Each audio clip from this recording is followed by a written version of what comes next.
نحمدہ ونصلی علی رسول الکریم اما بعد اعوذ باللہ من الشیطان الرجیم بسم اللہ الرحمن الرحیم۔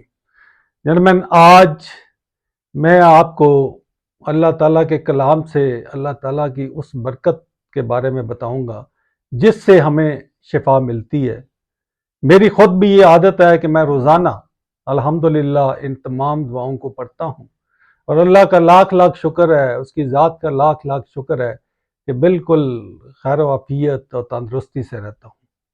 ابھی یہ میں اس کو ایز اے صدقہ جاریہ سمجھتے ہوئے میں اس کی 4 ویڈیو بناؤں گا، چھوٹی چھوٹی ویڈیو ہوں گی، وہ آپ لوگ دیکھیں۔ جس کو جو پرابلم ہو وہ اس ویڈیو کو ہمارا جو یوٹیوب چینل ہے اس سے کھول کر آپ دیکھ سکتے ہیں، اس سے، تاکہ آپ لوگ بھی اس کی جو ہے وہ ورد کریں، اور انشاءاللہ اللہ تعالیٰ آپ کو شفا دے گا۔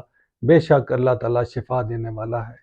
تو سب سے پہلے میں بات کروں گا وہ ہے بخار اور ہائی بلڈ پریشر کے لیے۔ تو اس کے لیے جو دعا ہے وہ یہ ہے، قُلْنَا يَا نَارُ كُونِي بَرْدًا وَسَلَامًا إِلَىٰ إِبْرَاهِيمَ۔ بسم اللہ الرحمن الرحیم۔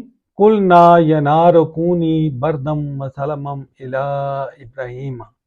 ترجمہ: ہم نے فرمایا اے آگ تو ابراہیم پر بالکل ٹھنڈی اور سلامتی کا باعث ہو جا۔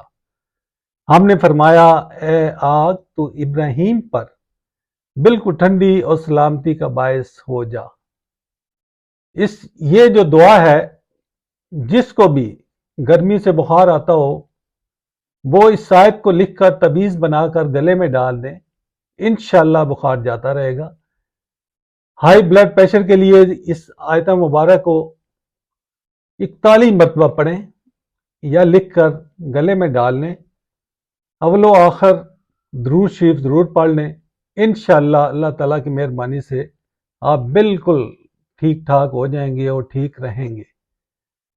تو یہ جو ہماری دعا تھی یہ ہے بخار اور ہائی بلڈ پریشر کے لیے۔ میں دوبارہ ایک دفعہ پڑھ دیتا ہوں، بسم اللہ الرحمن الرحیم۔ قُلْنَا يَا نَارُ كُونِي بَرْدًا وَسَلَامًا إِلَىٰ إِبْرَاهِيمَ۔ ہم نے فرمایا اے آگ تو ابراہیم علیہ السلام پر بالکل ٹھنڈی اور سلامتی کا باعث ہو جا۔ اللہ حافظ۔